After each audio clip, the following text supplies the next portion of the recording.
Hello dear friends, welcome to Toss Academy. അപ്പോൾ നമ്മൾ ഇന്നത്തെ ക്ലാസ്സിൽ ഇംഗ്ലീഷിൻ്റെ കേട്ടിട്ട് പാർട്ട് 2 ഇംഗ്ലീഷുമായിട്ട് ബന്ധപ്പെട്ട ചില പ്രീവിയസ് ഇയർ ക്വസ്റ്റ്യനുകളാണ് ഡിസ്കസ് ചെയ്യാനായിട്ട് ഉദ്ദേശിക്കുന്നത്. ഏകദേശം ഒരു 20ഓളം ക്വസ്റ്റ്യൻസ് ആണ് നമ്മൾ ഇന്നത്തെ ക്ലാസ്സിൽ ഡിസ്കസ് ചെയ്യാൻ ഉദ്ദേശിക്കുന്നത്. നമ്മുടെ കേട്ടിട്ടിൻ്റെ എക്സാമുകൾക്ക് ചോദിക്കുന്ന അല്ലെങ്കിൽ പഴയ ചോദിച്ചിട്ടുള്ള ക്വസ്റ്റ്യനുകളാണ് നമ്മൾ ഇന്ന് ഡിസ്കസ് ചെയ്യുന്നത്. അതുപോലെ നമ്മുടെ കേട്ടിട്ടിൻ്റെ എക്സാമിന് വേണ്ടി പ്രിപ്പയർ ചെയ്യുന്നവർക്ക് നമുക്കൊരു സൗജന്യ ടെലിഗ്രാം ഗ്രൂപ്പും അവൈലബിൾ ആയിരിക്കും. അപ്പോൾ അതിൻ്റെ ലിങ്ക് ഈ വീഡിയോയുടെ താഴെ കൊടുത്തിട്ടുണ്ടാവും. അപ്പോൾ നിങ്ങൾക്ക് അതിൽ ആ ലിങ്ക് ഉപയോഗിച്ച് നമ്മുടെ ടെലിഗ്രാം ഗ്രൂപ്പിലേക്ക് ജോയിൻ ചെയ്യാവുന്നതാണ് കേട്ടോ. Daily quiz, videos, short notes ഒക്കെ നിങ്ങൾക്ക് ലഭിക്കുന്നതായിരിക്കും. അതുപോലെ മോഡൽ ക്വസ്റ്റ്യൻ ഡിസ്കഷൻ ഒക്കെ നമുക്ക് ഉണ്ടായിരിക്കുന്നതായിരിക്കും കേട്ടോ. ഓക്കെ, അപ്പോൾ നമുക്ക് ഡയറക്റ്റ് ആയിട്ട് ക്വസ്റ്റ്യൻ പേപ്പർ ഡിസ്കഷനിലേക്ക് അല്ലെങ്കിൽ പ്രീവിയസ് ഇയർ ക്വസ്റ്റ്യൻ്റെ ചെറിയൊരു ഡിസ്കഷൻ സെക്ഷനിലേക്ക് പോവാം.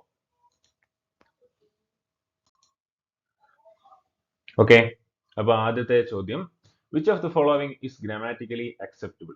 അപ്പോൾ ഈ രീതിക്കുള്ള ചോദ്യങ്ങൾ നമുക്ക് പ്രതീക്ഷിക്കാം.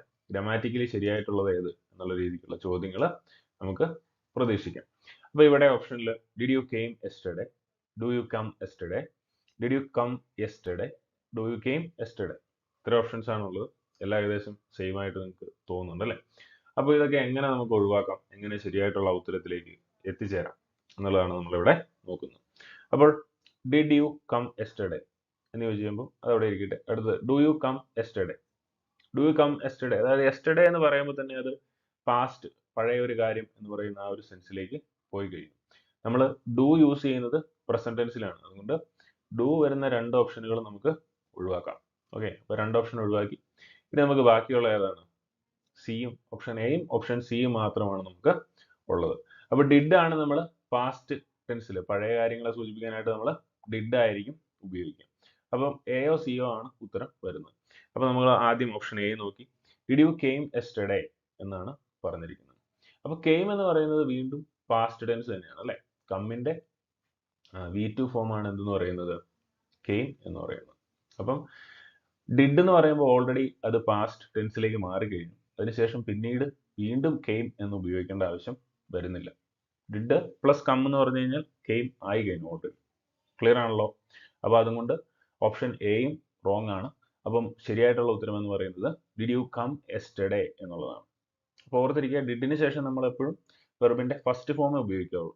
ഇവിടെ ഡിഡിന് ശേഷം വെർബിന്റെ സെക്കൻഡ് ഫോമാണ് ഉപയോഗിച്ചിരിക്കുന്നത്. അതുകൊണ്ട് നമുക്കിത് റോങ് ആയിട്ട് കണക്കാക്കാം. അതുപോലെ ഡു നമ്മൾ ഒഴിവാക്കിയത് എന്തുകൊണ്ടാണ്? യെസ്റ്റർഡേ എന്ന് പറയുമ്പോൾ തന്നെ അത് പാസ്റ്റ് ടെൻസിലേക്ക് പോയി കഴിഞ്ഞു. അതുകൊണ്ട് പിന്നീട് നമ്മൾ വീണ്ടും അത് ഡു ഉപയോഗിച്ച് ആൻസറിലേക്ക് എത്തേണ്ട ആവശ്യം വരുന്നില്ല. സോ അതും നമുക്ക് അവോയ്ഡ് ചെയ്യാം. So the answer is did you come yesterday. Okay, അടുത്ത ഒരു ചോദ്യത്തിലേക്ക് നമ്മൾ വരികയാണെങ്കിൽ, he reminds me dash a man I met. അപ്പോൾ ഇവിടെ ഓപ്ഷൻ ആയിട്ട് about, of, by, with. Preposition എപ്പോഴും നമുക്ക് കൺഫ്യൂഷൻ വരുത്തുന്ന ഒരു സെക്ഷനാണ് അല്ലേ? അപ്പം ഇത് നമുക്ക് കൃത്യമായിട്ട് ഇത്തരം ഈ റിമൈൻസ് മീ വെച്ചിട്ടുള്ള ക്വസ്റ്റ്യൻസ് നമ്മൾ കൃത്യമായിട്ട് ഉത്തരം എഴുതാനായിട്ട് സാധിക്കും. എന്താണെന്ന് വെച്ച് കഴിഞ്ഞാൽ റിമൈൻസ് മീ ഓഫിന്റെ യൂസേജ് വരുന്നത് എപ്പോഴാണെന്ന് വെച്ച് കഴിഞ്ഞാൽ, ഫോർ എക്സാമ്പിൾ ഇപ്പോൾ നമ്മൾ പാസ്റ്റിൽ നമുക്ക് സംഭവിച്ച ഒരു കാര്യം, നേരത്തെ നമുക്ക് ഓർമ്മയുണ്ടായിരുന്ന ഒരു കാര്യം നമ്മൾ ഓർത്തെടുക്കുന്നു. അത്തരം കേസുകൾ നമ്മൾ എപ്പോഴും റിമൈൻസ് മീ ഓഫ് ആയിരിക്കും ഉപയോഗിക്കുന്നത്. റിമൈൻസ് മീ ഓഫ് ആയിരിക്കും ഉപയോഗിക്കുന്നത്. അപ്പോൾ ഇതെങ്ങനെയാണ്? He reminds me dash a man I met. ഞാൻ നേരത്തെ കണ്ട ഒരു മനുഷ്യനെ ഓർമ്മപ്പെടുത്തുന്നു എന്നാണ് പറഞ്ഞിരിക്കുന്നത്. അപ്പം എനിക്ക് പാസ്റ്റിലുണ്ടായ ഒരു അനുഭവത്തെ അവിടെ വീണ്ടും ഞാൻ ഓർത്തെടുക്കുകയാണ്. അത്തരം കേസുകളിൽ റിമൈൻസ് മീ ഓഫ് ആയിരിക്കും ഉപയോഗിക്കുന്നത്. ക്ലിയർ ആണല്ലോ? അപ്പോൾ ഇവിടെ ഉത്തരം എന്ന് പറയുന്നത് ഓഫ് ആയിരിക്കും. ഇനി റിമൈൻസ് മീ എബൌട്ട് അല്ലെങ്കിൽ റിമൈൻഡഡ് മീ എബൌട്ട് എന്നൊക്കെ പറയുന്ന യൂസേജ് വരുന്ന എപ്പോഴായിരിക്കും? ഫോർ എക്സാമ്പിൾ ഇപ്പോൾ എന്തെങ്കിലും ഒരു സാധനം നമ്മൾ എന്താണ് മറന്നു വെച്ചു. For example she reminded me about having to return the dictionary to her. അപ്പം ഓർമ്മിപ്പിക്കുകയാണ്, നീ എൻ്റെ ഡിക്ഷണറി തിരിച്ച് അടുത്ത ദിവസം വരുമ്പോൾ തിരിച്ചു തരണം കേട്ടോ. അപ്പോൾ അവിടെ എന്താണ്? റിമൈൻഡഡ് മീ എബൌട്ട് എന്തെങ്കിലും ഒരു കാര്യത്തെ ഓർമ്മിപ്പിക്കുകയാണ്.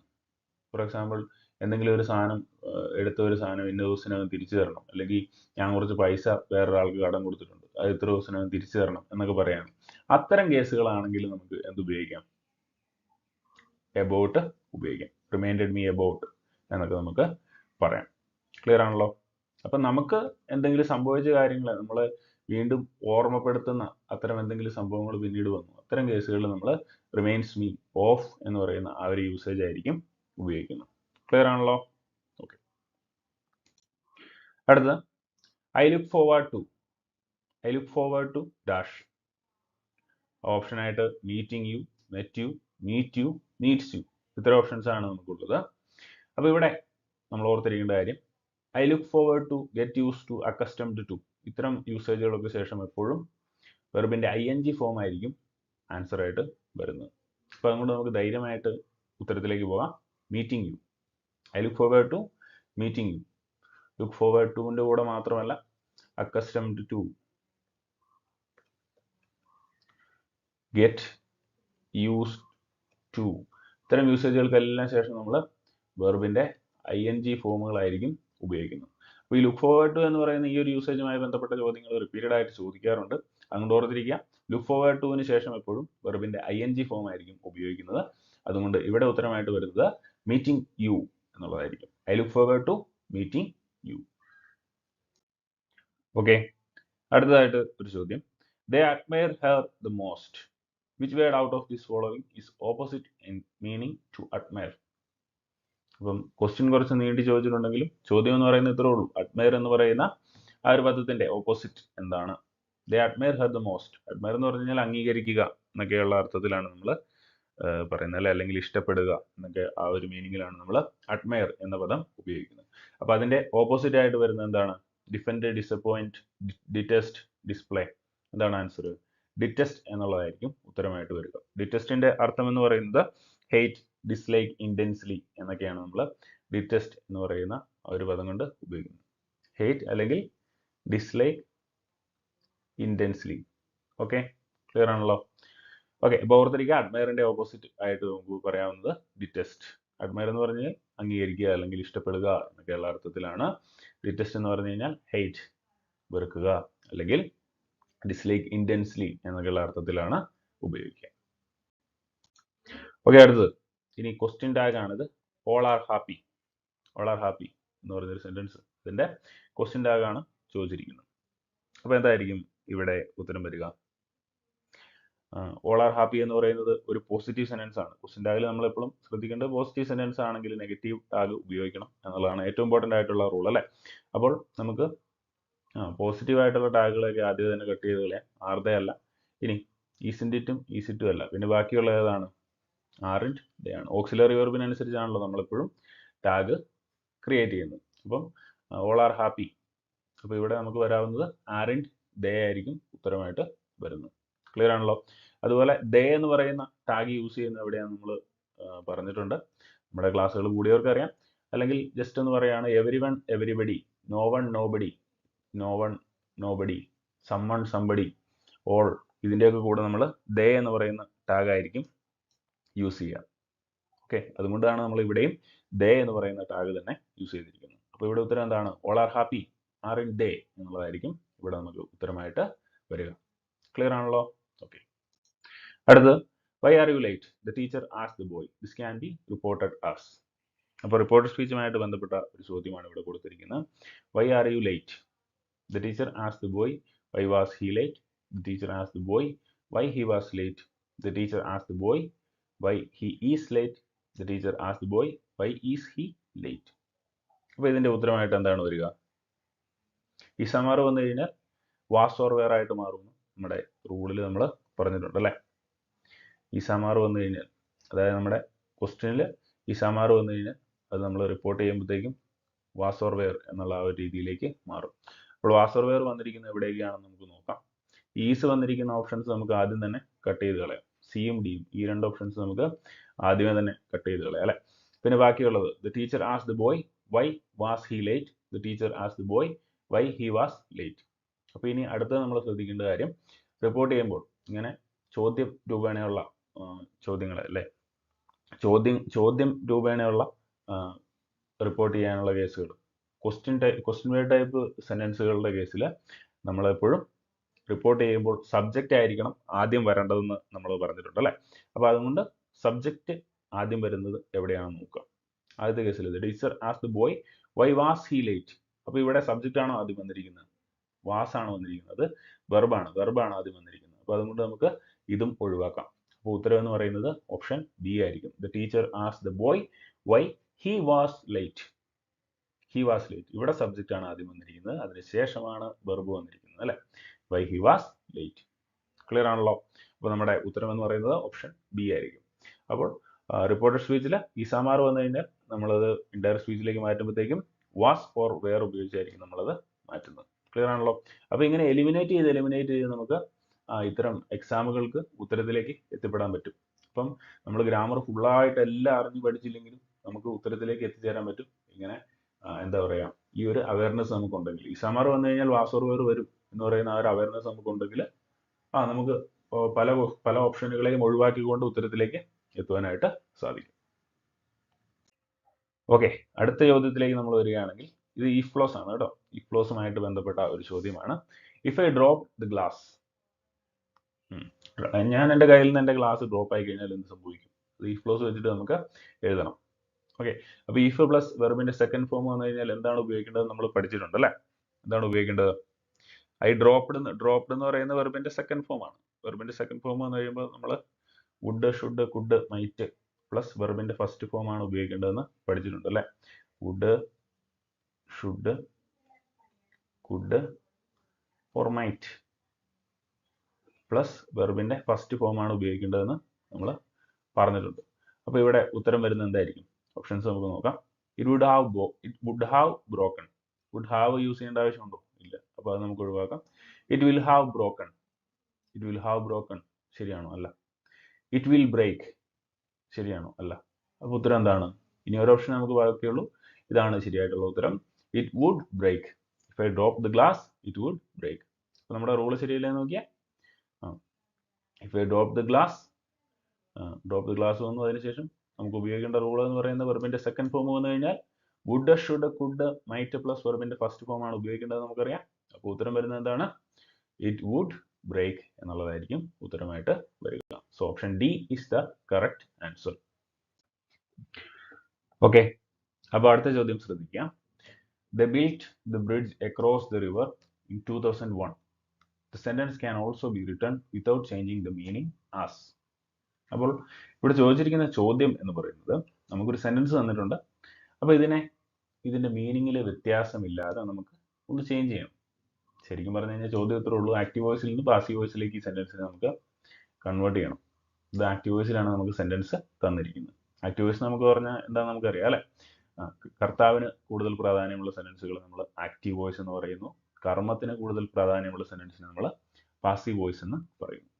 അപ്പോൾ ഇവിടെ വെർബാണ്. നമ്മൾ ആക്റ്റീവിൽ നിന്ന് പാസീവിലേക്ക് കൺവേർട്ട് ചെയ്യുമ്പോൾ ഏറ്റവും മെയിനായിട്ട് ശ്രദ്ധിക്കേണ്ടത് ഇതിൽ വന്നിരിക്കുന്ന വെർബ് ഏതാണെന്നാണ്. ഇവിടെ വന്നിരിക്കുന്ന വെർബ് എന്ന് പറയുന്നത് ബിൽറ്റ് ആണ്. ബിൽറ്റ് എന്നുള്ള അല്ലേ. അപ്പോൾ ഈ ബിൽറ്റ് എന്നുള്ളത് വെർബിന്റെ എത്രാമത്തെ ഫോം ആണെന്ന് നമുക്ക് മനസ്സിലാക്കാൻ പറ്റണം. ബിൽറ്റ് എന്ന് പറയുന്നത് ബിൽഡ് എന്ന് പറയുന്ന വെർബിന്റെ V2 ഫോം ആണ്. അപ്പോൾ നമുക്ക് ഇവിടെ ചോദ്യത്തിൽ തന്നിരിക്കുന്നത് വെർബിന്റെ സെക്കൻഡ് ഫോം ആണ് അല്ലേ. വെർബിന്റെ സെക്കൻഡ് ഫോം വന്നു കഴിഞ്ഞാൽ നമ്മൾ വാസ് ഓർ വെയർ ഉപയോഗിച്ച് വേണം പാസീവ് വോയിസിലേക്ക് കൺവേർട്ട് ചെയ്യാൻ. അപ്പോൾ നമ്മൾ വേറെ ഒന്നും ചെയ്യേണ്ട ആവശ്യമില്ല. ഓപ്ഷനിൽ വാസ് ഓർ വെയർ വന്നേക്കുന്ന എവിടെയെങ്കിലും ഉണ്ടോ എന്ന് നോക്കുക. അപ്പം ആദ്യത്തെ option the bridge is built across the river in 2001. Was or where വന്നിട്ടില്ല. അടുത്ത് the bridge was built across the river in 2001. ഇവിടെ വാസ് ഓർ വെയർ വന്നിട്ടുണ്ട് അല്ലേ. അപ്പോൾ ഇത് തന്നെയാണ് ശരി. അപ്പോൾ ഇവിടെ ബാക്കി ഓപ്ഷൻസിൽ വേറെ ഒന്നിലും വാസ് വന്നിട്ടില്ല. ഇവിടെ വന്നിരിക്കുന്നത് ഹാസ് ബീൻ ആണ്. ഇത് റോങ് ആണ്. ദ ബ്രിഡ്ജ് ഹാഡ് ബീൻ, ഇവിടെ ഹാഡ് ബീൻ ആണ് വന്നിരിക്കുന്നത്. അപ്പോൾ അതും റോങ് ആണ്. വളരെ സിമ്പിളായിട്ട് നമുക്ക് ഉത്തരത്തിലേക്ക് എത്തിച്ചേരാനായിട്ട് സാധിക്കുന്നു. V2 വന്ന വെർബിന്റെ സെക്കൻഡ് ഫോം ആണ് ക്വസ്റ്റ്യനിൽ വന്നിരിക്കുന്നത്. അതുകൊണ്ട് നമ്മൾ വാസ് ഓർ വെയർ നോക്കി നമ്മൾ രണ്ടാമത്തെ ഓപ്ഷനിൽ വാസ് കണ്ടു. അപ്പോൾ നമ്മൾ ആൻസറിലേക്ക് എത്തി. The bridge was built across the river in 2001. Okay, അടുത്ത ചോദ്യം. U can make an omelette without dash the egg. Simple ആയിട്ടുള്ള ഒരു ചോദ്യമാണ് അല്ലേ. നമുക്ക് ഉത്തരം കണ്ടെത്താനായിട്ട് സാധിക്കുന്ന ഒരു ചോദ്യമാണ്. എന്തായിരിക്കും ഉത്തരം? ഓപ്ഷനിൽ ബ്രേക്കിംഗ്, ബ്രോക്കൺ, ബ്രോക്ക്, ബ്രേക്ക് ഒക്കെ ഉണ്ട്. നമുക്കൊരു ഓംലെറ്റ് ഉണ്ടാക്കണമെങ്കിൽ മുട്ട പൊട്ടിക്കണം എന്നാണ് പറയുന്നത്. അപ്പോൾ ഇവിടെ നമ്മൾ ബ്രേക്കിംഗ് എന്നുള്ളതാണ് ഇവിടെ ശരിയായിട്ടുള്ള ആൻസർ ആയിട്ട് വരുന്നത്. You can make an omelette without breaking the egg. Clear ആണല്ലോ. ഓക്കെ, അടുത്ത ചോദ്യം. Question 10. Dash an English teacher he reads a lot. ഒരു ഇംഗ്ലീഷ് ടീച്ചർ ആയതുകൊണ്ട് തന്നെ അവൻ വളരെയധികം വായിക്കാറുണ്ട് എന്നുള്ള ഒരു അർത്ഥമാണ് നമുക്കിവിടെ വേണ്ടത്. അപ്പോൾ എന്തായിരിക്കും ഇവിടെ ഉത്തരവായിട്ട് വരിക? ഓപ്ഷനിൽ ബി ഉണ്ട്. ബി എന്ന് പറഞ്ഞു കഴിഞ്ഞാൽ എന്താണ്? അത് ഒരു വെർബിന്റെ യൂസേജ് ആണ്. അവിടെ അതല്ല ഉത്തരമായിട്ട് വരുന്നത്. ഹാവിംഗ് എന്ന് പറഞ്ഞാൽ എന്താണ്? ഒരു പൊസഷനെ കാണിക്കാനാണ് നമ്മൾ ഉദ്ദേശിക്കുന്നത്. എനിക്ക് എന്തെങ്കിലും ഉണ്ട് എന്ന് കാണിക്കാൻ. ഡൂയിങ് എന്ന് പറഞ്ഞാൽ എന്തെങ്കിലും പ്രവൃത്തിയെ കാണിക്കാനാണ് ഉദ്ദേശിക്കുന്നത്. ബീങ് ആണ് ഇവിടെ കൃത്യമായിട്ടുള്ള ഉത്തരമായിട്ട് വരുന്നത്. കാരണം ബീങ് എന്ന് പറഞ്ഞാൽ ആയിരിക്കുന്ന അവസ്ഥ, അതിനെയാണ് നമ്മൾ ബീങ് എന്ന് പറയുന്നത് സൂചിപ്പിക്കുന്നത്. അപ്പോൾ ഇവിടെ ഉത്തരമായിട്ട് വരിക ബീങ് ആയിരിക്കും. Being an English teacher he reads a lot. അടുത്ത ചോദ്യം, Rahul could not tolerate what Avani was saying. The phrasal verb that can replace tolerate. Tolerate എന്ന് പറഞ്ഞാൽ എന്താണ്? സഹിക്കുക എന്നൊക്കെയുള്ള അർത്ഥത്തിലാണ് നമ്മൾ പറയുന്നത്. അപ്പോൾ കുഡ് നോട്ട് ടോളറേറ്റ് എന്ന് പറഞ്ഞാൽ സഹിക്കാൻ പറ്റാത്ത എന്നുള്ള ഒരു അർത്ഥത്തിലാണ് നമ്മൾ പറയുന്നത്. അപ്പോൾ ടോളറേറ്റിന്റെ കറസ്പോണ്ടിങ് ആയിട്ടുള്ള ഫ്രേസൽ വെർബ് ഏതാണെന്നാണ് നമ്മുടെ ചോദ്യം. അപ്പോൾ ഇവിടെ ഉത്തരം എന്താണ്? പുട്ട് അപ്പ് വിത്ത് ആണ് കേട്ടോ. നമുക്ക് എല്ലാവർക്കും അറിയാവുന്നതാണ്. ഇത് ഏറ്റവും കൂടുതൽ നമ്മുടെ എക്സാമുകൾക്ക് റിപ്പീറ്റ് ചെയ്ത് ചോദിക്കുന്ന ഒരു ഫ്രേസൽ വെർബ് കൂടിയാണ് ടോളറേറ്റ്. ടോളറേറ്റിന്റെ ഫ്രേസൽ വെർബ് എന്താണ്? എല്ലാ എക്സാമുകൾക്കും ചോദിക്കാറുണ്ട്. അപ്പോൾ നമ്മൾ കൃത്യമായിട്ട് ഇത് മനസ്സിലാക്കിയിരിക്കണം. Put up with. Put up with എന്ന് പറഞ്ഞു കഴിഞ്ഞാൽ ടോളറേറ്റ്. ക്ലിയർ ആണല്ലോ? അപ്പോൾ നമ്മൾ ഒരിക്കലും ഇനി തെറ്റിക്കാൻ പാടില്ല. ഇനി പുട്ട് ഓഫ് എന്ന് പറഞ്ഞാൽ എന്താണ്? പുട്ട് ഓഫ് എന്ന് പറഞ്ഞാൽ പോസ്റ്റ് പോൺ ചെയ്യുക എന്നുള്ളതാണ്. നീട്ടി വെക്കുക എന്നൊക്കെയുള്ള അർത്ഥത്തിലാണ് പുട്ട് ഓഫ് നമ്മൾ ഉപയോഗിക്കുന്നത്. ഓക്കെ, അടുത്ത ചോദ്യം, I go to the cinema once in a blue moon. അപ്പോൾ ചോദിച്ചിരിക്കുന്നത് the idiom once in a blue moon means. Once in a blue moon എന്ന് പറയുന്ന ആ ഒരു ഇഡിയം, അതിന്റെ അർത്ഥം എന്താണെന്നുള്ളതാണ് ചോദ്യം. അപ്പോൾ ഓപ്ഷനിൽ frequently, on moon lights, on new moon days, very rarely എന്നൊക്കെ ഉണ്ട്. അപ്പോൾ ഇവിടെ ഉത്തരം എന്ന് പറയുന്നത് very rarely. Once in a blue moon എന്ന് പറഞ്ഞു കഴിഞ്ഞാൽ വല്ലപ്പോഴും, വളരെ റെയർ ആയിട്ട് ചെയ്യുന്ന കാര്യങ്ങൾ, അതിനെയാണ് നമ്മൾ എന്തെന്ന് ഉദ്ദേശിക്കുന്നത്? Once in a blue moon എന്നതുകൊണ്ട് ഉദ്ദേശിക്കുന്നത്. ഇതും വളരെ റിപ്പീറ്റഡ് ആയിട്ട് എല്ലാ എക്സാമുകൾക്കും ചോദിക്കുന്ന ഒരു ഇഡിയമാണ്. അതുകൊണ്ട് ഇത് നമ്മൾ ഒരിക്കലും തെറ്റിക്കരുത്. Once in a blue moon എന്ന് പറഞ്ഞാൽ വെരി റെയർലി, വല്ലപ്പോഴും എന്നൊക്കെയുള്ള ഒരർത്ഥത്തിലാണ് നമ്മൾ ഉപയോഗിക്കുക. ഓക്കെ, അടുത്ത്, my application form was accepted but his was dash. Which word out of the following is opposite in the meaning to accept. അക്സെപ്റ്റിന്റെ ഓപ്പോസിറ്റ് ഏതാണെന്നാണ് ചോദ്യം. നമുക്കറിയാം അല്ലേ, സിമ്പിൾ ആണ്. അക്സെപ്റ്റിന്റെ ഓപ്പോസിറ്റ് ആയിട്ട് ഇവിടെ വരുന്നത് ഏതാണ്? റിസീവ്ഡ്, അക്വേർഡ്, വെൽക്കംഡ്, റീജക്റ്റഡ് ഒക്കെ ഉണ്ട്. ഏതാണ് ഉത്തരം? റീജക്റ്റഡ് ആണ് നമ്മുടെ ഇവിടെ ആൻസർ ആയിട്ട് വരിക. Application form was accepted but his was rejected. Okay, അടുത്ത ചോദ്യം, we look for the lost puppy everywhere. We look for the lost puppy everywhere. അപ്പൊ ചോദ്യം എന്താണ്? The adverb in the sentence. ഈ സെന്റൻസിലെ അഡ്വേർബ് ഏതാണെന്നാണ് ചോദ്യം. അപ്പൊ അഡ്വേർബ് എന്ന് പറഞ്ഞാൽ എന്താണ്? An adverb describes A verb. ഒരു ക്രിയയെ, അതിനെ ഡിസ്ക്രൈബ് ചെയ്യുന്നത് എന്തോ അതിനെയാണ് നമ്മൾ അഡ്വേർബ് എന്നുകൊണ്ട് ഉദ്ദേശിക്കുന്നത്. അപ്പോൾ ഇവിടെ വി ലുക്ഡ് എന്നുള്ള ഒരു വെർബ് ഉണ്ട്. അപ്പോൾ അതിനെ ഡിസ്ക്രൈബ് ചെയ്ത് പറയുന്നതിനെയാണ് നമ്മൾ എന്തെന്ന് പറയുന്നത്? അഡ്വേർബ് എന്ന് പറയുന്നത്. It tells how, when and where something is done. എങ്ങനെ അല്ലെങ്കിൽ എവിടെ, എപ്പോൾ ഒരു സംഭവം നടന്നു എന്നതിനെ വിശേഷിപ്പിക്കാനാണ് നമ്മൾ അഡ്വേർബുകൾ ഉപയോഗിക്കുന്നത്.